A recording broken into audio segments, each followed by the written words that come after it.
আসসালামু আলাইকুম। আশা করি সবাই ভালো আছেন। তো আজকে বরাবরের মতো একটা ভিডিও নিয়ে আসলাম।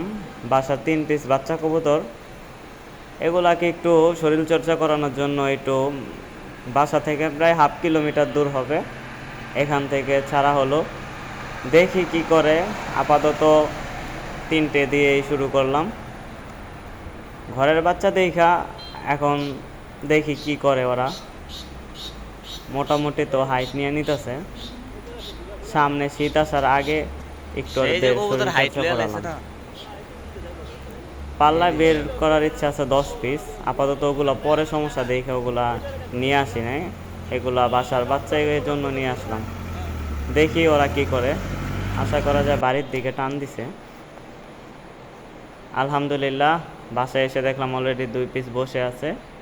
আর লাস্ট যে কবুতরটা দেখতেছেন, এই যে সাপচিলাটা এটা আসছে। সাপচিলা। এই 3টে ছাড়া হয়েছিল, আরেকটা বামে বসে আছে, ওই আরেকটা ঘরের বাচ্চাই। তো সবার কাছে দোয়া চাই যাতে সামনে আমার সবগুলো কবুতর পাল্লা দিলে ঘরে আসে। আসসালামু আলাইকুম। আপনারা সবাই ভালো থাকবেন আর আমার ভিডিওগুলো দেখবেন।